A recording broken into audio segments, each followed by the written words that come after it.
At yan nga guys, talagang ang mga trabaho ng nanay sa bahay ay hindi natatapos. Ilang araw na nga guys na naiirita akong tingnan tong bintana namin kasi napakaalikabok na. Mahirap siyang linisin kasi yung bandang taas, talagang mataas siya, kaya eto nga guys, binaklas ko na itong screen. Talagang guys, medyo mahirap siyang baklasin, kaya lang talagang tsatsagain mo siya. So yan, dito ko na nga siya guys nilinis sa labas ng gate namin para hindi na masyadong para kitang-kita yung dumi. So yan guys, binabrush ko siya at pinapatuluan ko ng tubig. Hindi ko na doon sa loob kanina guys, sinabon ko na yan eh. So yan, binabrush ko siya. Medyo madali lang naman siyang linisin, saka kasi dalawang haba lang naman ito.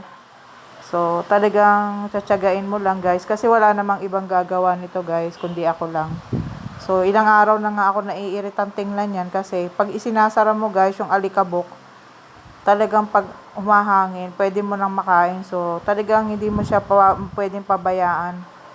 So, yan guys. At yan nga, isinunod, nung malinisan ko lang yung screen, isinunod ko na guys itong bintana. At ganyan nga siya guys, kalaki. At yung bandang taas, yun ang pinoproblema ko. Pero guys, nakakuha naman ako ng paraan. Ito nga ang pangwalis namin. Kasi guys, wala akong glass cleaner. Kumbaga, wala akong palinis. So, nilagyan ko na lang siya ng basahan para maabot yung pinakadulo niya. So, yan guys.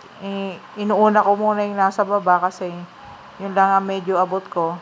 At mamaya ko na guys aakyatin yung para malinis din yung bandang taas kasi talagang napakaalikabok na niyan guys. So sinong relate, yung mga nanay hindi nauubos yung trabaho sa bahay. So kahit tayo nakaupo, nakikita natin yung mga tatrabahuhin. So yan guys, kainitan nga niya, alas 3 nagkukod-kod ako ng bintana kasi hindi ako mapakali guys. So yung kabila naman, inulit-ulit ko yan guys. Hindi lang ganun. Inulit-ulit ko siyang, siguro mga 4 na pasada ko ginawa yan para maalis yung alikabok. Ewan ko ba naman guys, kahit na nasa loob na yung mas maalikabok pa yung nandoon sa loob. Naiipon siya. So umakyat na nga ako yan guys. Pasensya na kayo, medyo malayo yung kuha ng video. Pero yan nga, for the linis tayo ngayon ng ating bintana. So, wala namang ibang magtsatsaga niyan guys, kundi ako lang. Naging maayos naman guys yung resulta at lumiwanag nga yung itsura ng bintana nung maalisan ng alikabok. So, yan ang mga trabaho nating mga nanay. Talaga, araw-araw. Wala tayong ligtas dito guys. So, yan nga. Ang sarap nga guys ng pakiramdam nung malinis ko na. So, paki-like and share na lang yung aking Facebook page, Oragon Mama. God bless guys. Thank you sa mga katulad kong nanay.